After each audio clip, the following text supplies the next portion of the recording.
रत्नागिरीमध्ये आपले प्रतिनिधी राहुल बर्दे आपल्यासोबत जोडले गेले आहेत। राहुल, जसं मी सुरुवातीला सांगत होते, सर्वच एक्झिट पोलनुसार नारायण राणे हरतायत असं दिसतंय। त्यामुळे नारायण राणेंच्या गोटामध्ये किंवा त्यांच्या समर्थकांमध्ये सध्या कसं चित्र दिसतंय? आणि दुसरं म्हणजे मतमोजणी अगदी काही वेळात सुरू होणार आहे, 90 मिनिटं उरलेली आहे। कसं चित्र या मतमोजणी केंद्रावर दिसतंय?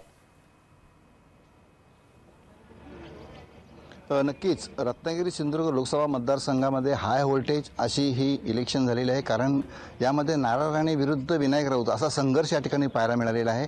आपण पाहतो की 2 टर्म जे आहेत विनायक राऊत हे या ठिकाणी खासदार राहिलेले आहेत, परत ते यावेळेला उभा राहिलेले आहेत। त्याचप्रमाणे केंद्रीय मंत्री नारायण राणे सुद्धा या निवडणुकीत उभा राहिल्यामुळे ही जी निवडणूक आहे ही अत्यंत हाय व्होल्टेज निवडणूक कोकणामध्ये पार पडलेली आहे। आपण पाहिलं तर सध्या एक्झिट पोल जो आहे तो नारायण राणे हे पराजित होते असा जरी असला तरी मतदानमध्ये जे मतदारांनी आपली मतं जी नोंदवलेली आहेत त्यामध्ये काय निर्णय येतो याकडे संपूर्ण महाराष्ट्राचं लक्ष लागलेलं आहे, कारण यावेळेला 9,07,000 हे मतदान फक्त रत्नागिरी सिंधुदुर्ग मतदारसंघामध्ये झालेलं पाहायला मिळत आहे। निश्चितच राहुल, त्याच्यामुळे आता कोणाच्या पारड्यामध्ये जास्त मत पडलेलं आहे, कोण जिंकणार, कितीच्या फरकानं जिंकणार आणि विनायक राऊत हॅट्रिक मारणार का, असा सवाल या ठिकाणी उपस्थित होतो। या विषयीचे अपडेट आपण तुमच्याकडून घेत राहू। या दरम्यान धन्यवाद तुम्ही दिलेल्या या सविस्तर माहितीसाठी। लोकशाही मराठी ऐका, पहा, जागरूक रहा।